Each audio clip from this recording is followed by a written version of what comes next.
Thank you so much for joining us on the Dwelling Show. I'm your host, Olo Dantes. I've got Adam and Justin with us today. I'm so excited to talk to you guys today. How you guys doing?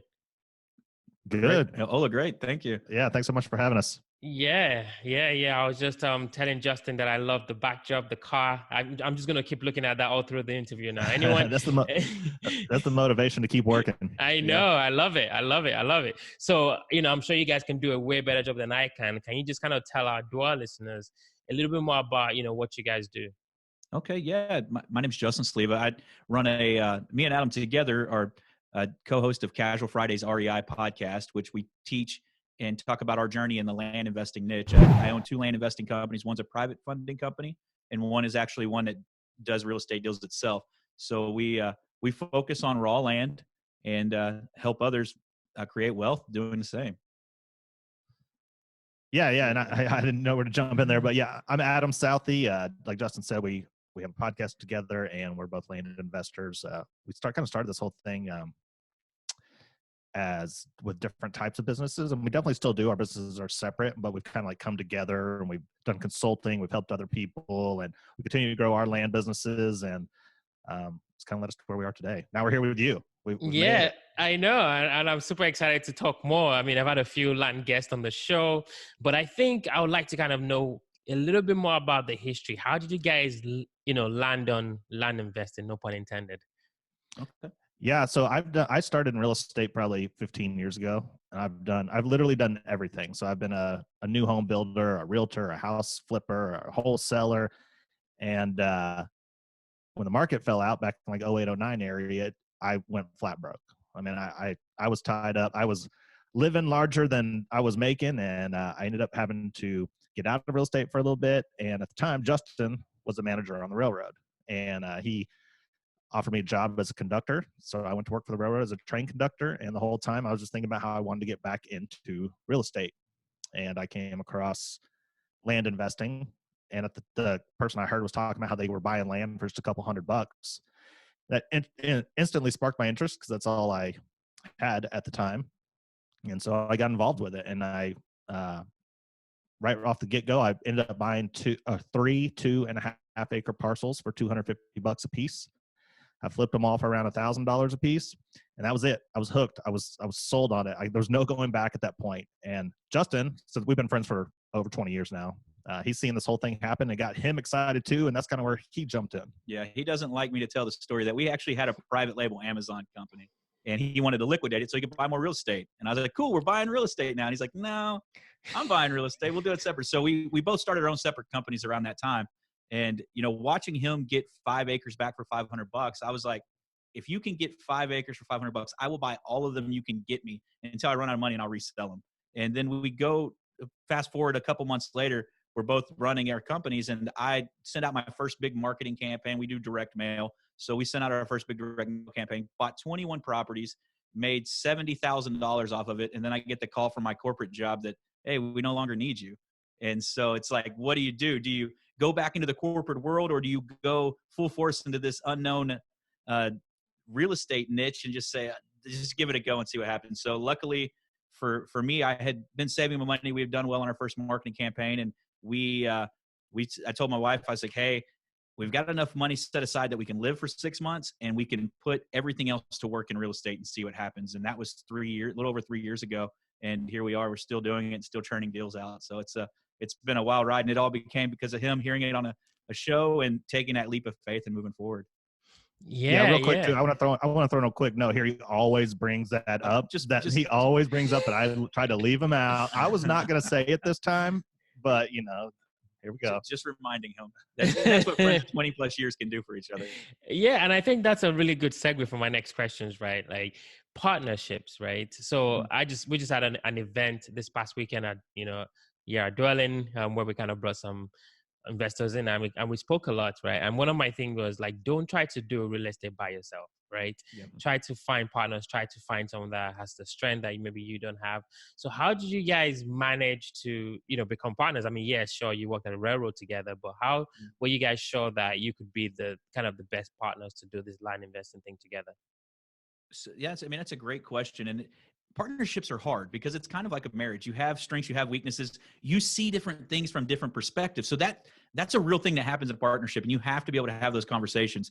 Luckily for us, we have some of the same strengths and some of the same weaknesses, but we also have different perspectives. And so that's some of the hardest conversations we have now are, hey, I see something this way and it may be left field. And he's like, I'm not feeling that stretch, but we have those open communications. And so to find it as a partnership on our podcast, our journeys in real estate, our businesses, since they're separate, we can add different perspective, and our businesses aren't identical, but when we put it together in our course, we brought the best of both businesses and said, this works without fail, no matter what. And then you throw in 300 plus consultant clients that we've helped succeed and scale. We have a good groundbreaking, course that allows people to be successful really quick, getting over the bumps and bruises we had early on. So we essentially become partners for anybody that jumps in with us. And that's part of the reason our course does so well is because we have Plum Investment Group, which partners with new land investors, and they'll put up the funds for it. So now you have that private money side and a niche that typically doesn't have that type of money there. Oh, wow. That's interesting. Awesome. Okay. So you guys bought a few parcels, you like you said, you did your first direct mail and you got like 70 grand, and then you got this bad news from your job and you were like, hey, I'm just going to go straight into it. So if there's somebody listening to this and thinking, well, I have a job and I have $250, dollars to to put into land investing, what would you say to that person? Yeah. You want to field that one? Yeah. I think most importantly, I would say, what do you really want out of this? And what are you going to do to like really get out there and get started?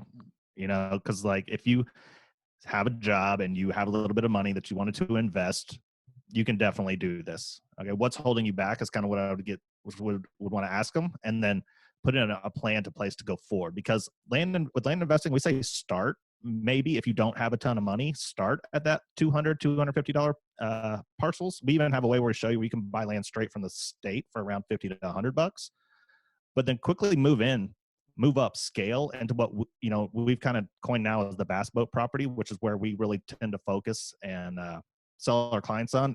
Yeah, and the bass boat property is a neat product because bass boats cost about 30 grand, right? 30, 40 grand. That buyer for them, they go out and buy the Harley or the RV, the bass boat. They have the credit to go into a little bit of debt. They have a little bit of cash in their bank.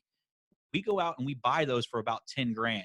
So if you buy a few of those and you have them always churning or sitting on the market, you're making $20,000 a deal, and it's super low risk, high reward, and you're seeing great returns. And it's a property that you're selling the dream to somebody that they can sell their wife as an investment or their husband as an investment. They can leave it to their kids. And so now you're creating a generational wealth because we're in the game to turn property. So whatever our exit strategy may be, whether we do terms and we take, a third down, we got 10%, so $30,000 property, third down, we're getting our 10,000 back out of it. And now we cash flow for 8 to 10 years at 10% interest. Or they say, hey, we'll give you 25 grand cash. We know it's worth 35. We'll give you 25 grand cash today, first 2 days on the market. Now you've made that kind of return. You made 15,000 profit and you move on to the next one. And so we talk about turning your money and the velocity of it and keep scaling up. And that's really where we found our stride in this business, is keeping those type properties in inventory and keeping them moving. Yeah. So that's actually kind of like on the back end. I wanna go back a little bit and just kind of reverse engineer that process. Okay. So if there's somebody listening and thinking, well, if I want to go out there and find land, what is the first process? How can I do this? I don't want to spill the Plum courses too much, but just kind of start with like the first process. Like I want to go out, look for land, and just kind of complete the whole life cycle. I would say it would start with your budget, right? Because we teach direct mail marketing, but that costs money. And so if your entire budget is in that $200, $300, $400, it's gonna be a hard time to do a decent size mailer. So we can show you to start straight from the state, where you can go directly to the state right now and you can buy land for $100.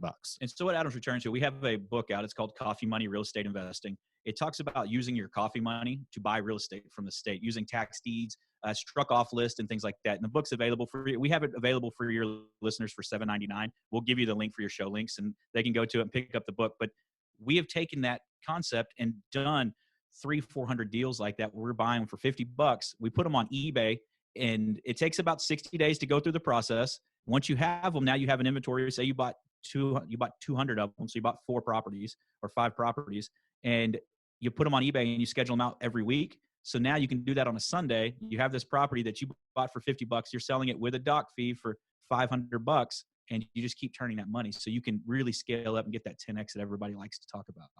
And it's low barrier of entry with that. So for you guys, now that you're at a pretty high level in terms of land investing, what are the kind of challenges you're seeing in your business and, kind of stopping you from going even, bigger from where you guys are? What are the major challenges you're seeing? I think the biggest challenge that most people run into is capital, because there are so many land deals out there that you're just going to run out of money if you're doing it right. So even for us, as we scaled, money became like an issue, but as you get more good deals, money just kind of finds you. So it's one of those things that we've developed a way to at this point, we can go out and get whatever we need. But as you're first getting started, especially someone who's new, they don't have that credibility, and maybe they don't have a ton of money, they're starting low. Like we just said with the eBay properties, you build that up. Well, now you get enough money to do a mailer, but you may not have the money to buy a property, which is where Justin's company comes in, because kind of put the money where your mouth is. Because if you go out and find the deal, well, then you can partner with Plum Investment Group. They'll put the money up for you, which allows you to make a bigger cash profit, and then keep reinvesting, build your credibility, and then find bigger deals with bigger money. Yep. And so it's the idea of taking other people's money, or having that rich uncle that knows you, and we have them in place for you. So you don't have to know that secret handshake or know that person somewhere. We make it open and say, hey, we do joint ventures. That's what we do on that one company that we have there.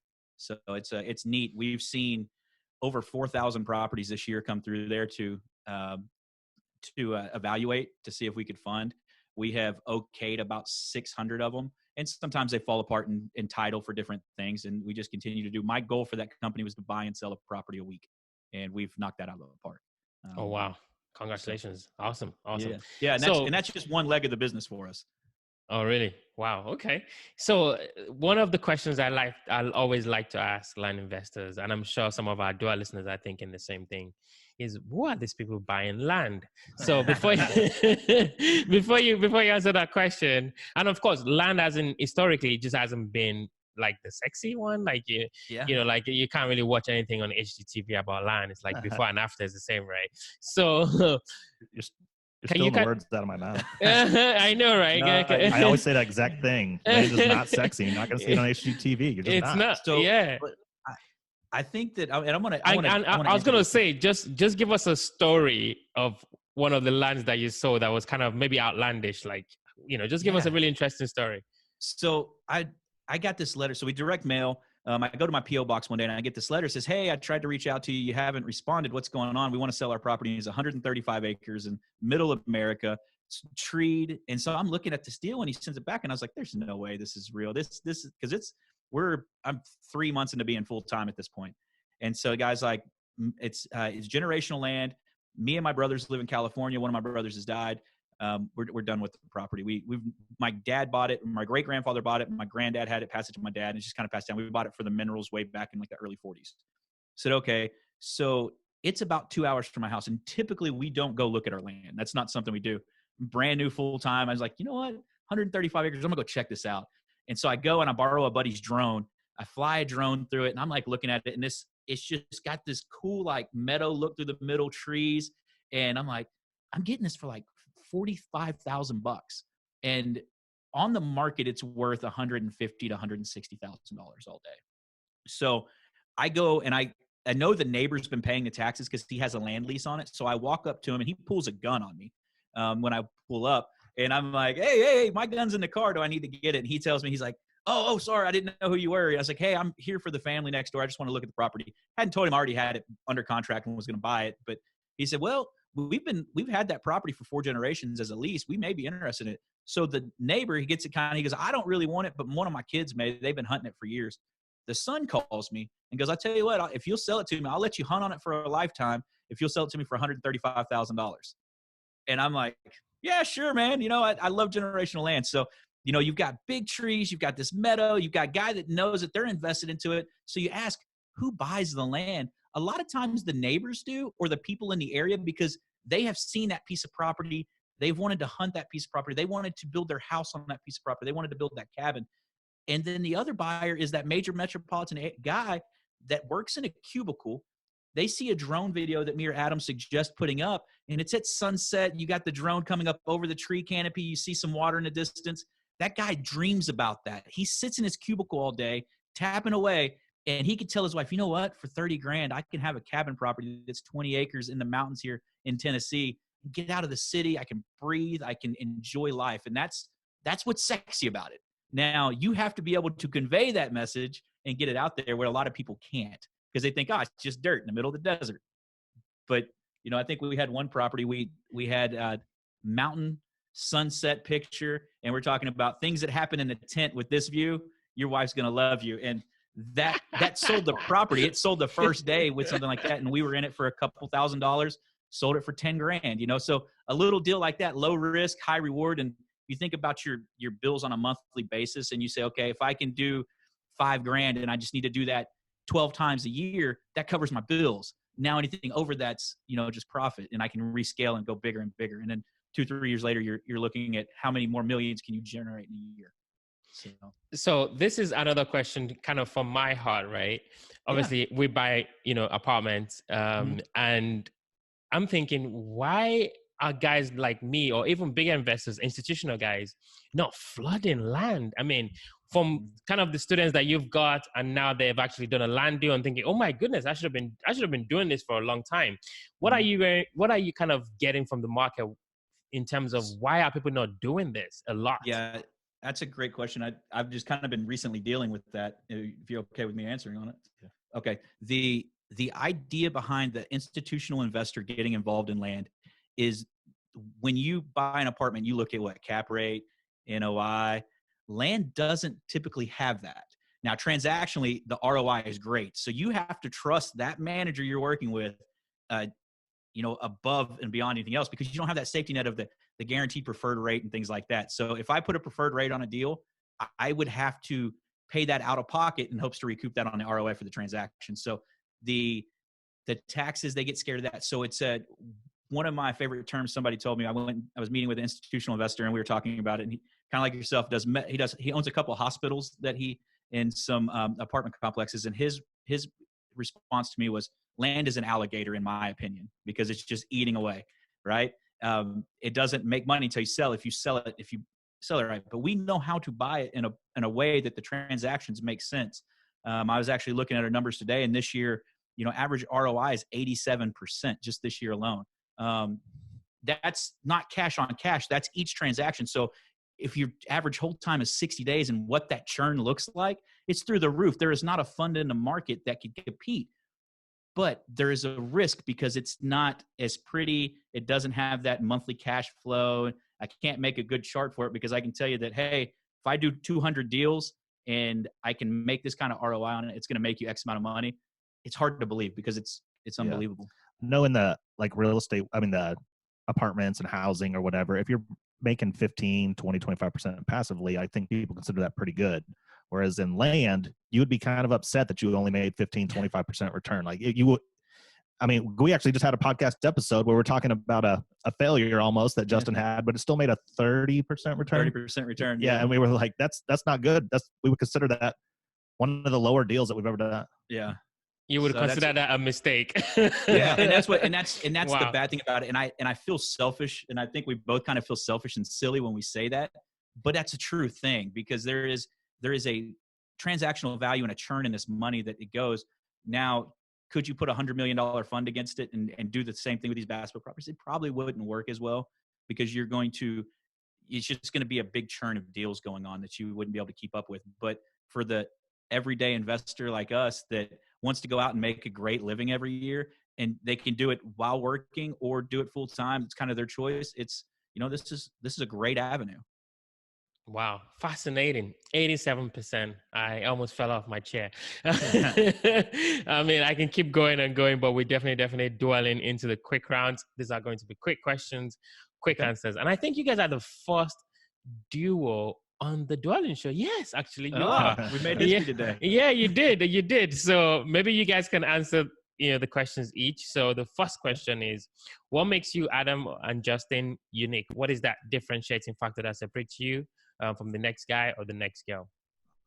Yeah, so we'll answer it separately, but I think we're probably gonna have the same answer. It's kind of that uh, we refuse to quit, and we get out there and we actually take action. You know, there's so many people that want to be an investor or they want to do stuff, but they'll sit there and have analysis paralysis until they never do anything ever, right? And Justin, do you? Yeah, no, I'm with you. I feel the world's got two people. That you think of a skydiving airplane. There's a person that goes to the door and won't jump, and then there's the guy that doesn't even care, just leans out and just has fun with it. When it comes to business and us two together, our uniqueness is we're willing just to fall out of the plane and look at the other person. The other person makes eye contact. It's time to go. It's time to go. Now we may question on the way down, was this the best choice, and do we do it? But we're willing to take that chance and make that first step, and that's I think what makes us unique. And if we don't know, we'll put in the work to understand it. And that's a lot of people want it to be spoon fed to them. If I see the food's over there, I'm gonna figure out a way to get to it, and we'll figure that out. I don't need you to bring it to me on a plate. So. I love that. I love that. Yeah, I love that. What was the last book that you guys read? What was the one thing that you picked up from that book? Yeah, so this one I actually just reread. This book is probably one of my favorite books out there. I don't know how many people have heard of it. It's called The Radical Edge. It's a leadership book, and it's essentially this author he's a consultant. He's been asked to go help this new sales manager become a better leader, and it's just really great because there's a lot of tips. It's told in story format, and so it's a really easy read, and it just got all these great leadership little golden nuggets that, I mean, if you haven't read it, go pick it up. Yeah, I'm gonna segue because I'm gonna tell myself I just reread Coffee Money Real Estate Investing. It's my book that I wrote because my wife wants to take that on for. I had a transaction coordinator who's kind of promoted herself into her own investing business, which is what you want to do when you work for people work for you. So my wife wanted to give it a whirl. So I reread the book so we could go through it together. But I also created this habit about a month ago where I got into Blinkist, and I have been consuming 3 and 4 books a day in Blinkist in these 15-minute formats while at the gym. So, I mean, I've been throwing all these crazy ideas at Adam from the book that the different books I'm hearing. So I kind of had to tell him myself by reading my own book, but also, just absorbing so much information through Blinkist. It's been great. Awesome. What do you guys do for fun? You've got your businesses, of course, you get your family, you've got a lot of stuff going on. You've got the courses, which we're going to talk about in a little while. What do you guys do for fun? Yeah, I don't know. It's a good question. I wish I had some great answer for you, but I keep it pretty simple. Me personally, I mean, I like to hang out with my friends. I have a dog that I love, and I think on our podcast we have a ongoing joke about how we're always at this winery, which is kind of true because there's a winery next to Justin's house. We're always hanging out there. But other than that, for me, it's just hanging out, having a good time. Yeah, as you mentioned family, and that kind of revolves around what I do for fun. And so I've tried to find activities I can be involved in with my kids. Me and my son recently started BMX racing here the last couple of months. And so it's something I did as a kid, and we've taken him on, and it's been a fun segue for me to race in the dad class with him in the small guy class because he's 6. We actually had his first fall and got his first set of stitches. He got this Sunday, so he got 3 stitches in his chin from his first fall coming off a jump. So proud of him. He made the first crash and he's ready to get back on. So that's the cool part about that. So that's kind of that, and family time. So you're just working around that, and then we always go to the winery, and it's a family friendly event. So it's kind of one of our things that we enjoy. That funny story on the winery. We were at a wine crawl, and we saw a Casual Fridays wine company, and we took a picture just kind of jokingly about it. And people thought, since we had been at the winery so much, that we actually bought a winery and rebranded it as our company. That's funny. That's funny. So tell us a little bit more about, your course, and just kind of tell the Dual listeners the best place they can get connected with you guys and what you guys are up to. Yeah. So we have a podcast. Podcast comes out every Monday, Wednesday, Friday. It's called the Casual Fridays REI. It's essentially Justin and I just detailing our journey through our individual land businesses and our businesses together. And we answer questions from our listeners and whatnot. But we did this for almost 8-9 months before we ever put out a course because we were busy consulting. So essentially people would go out and they would take some other person's land course, and then they would have questions and we would answer. We would help them get through and build their businesses. And at this point, we've worked with several hundred, I think close to 300 people, 300 people now. And we kept getting the same questions over and over. And so we just decided, hey, let's take everything we've learned and let's put it into a course and answer these questions and hopefully help out a lot of people. So we did. It's called the Land Flipping Blueprint. You can learn all about it on our website, but essentially it's A to Z, how to buy land exactly like we do. And so it's all video format. And it's not just one video. So we felt if there was parts where people had questions, we did multiple videos to kind of really hit the point home. And we think it's really good. And we've helped out a lot of people. It's been good so far. There's a private Facebook group that goes with it. And yeah, that's where we're at. We're just continue to help people. And we also have the book. It's a Coffee Money Real Estate Investing. And that's kind of what we talk about, buying property from the state. And yeah, so there's any way you want to get into it, there's a way, and you can start by listening to us on our show. Awesome. So I think that's pretty much it. Hopefully folks can, reach out to you. I've got your information down anyway. We'll have that in the show notes. I really appreciate you guys. Thank you. Yeah, no problem. Thank you so much.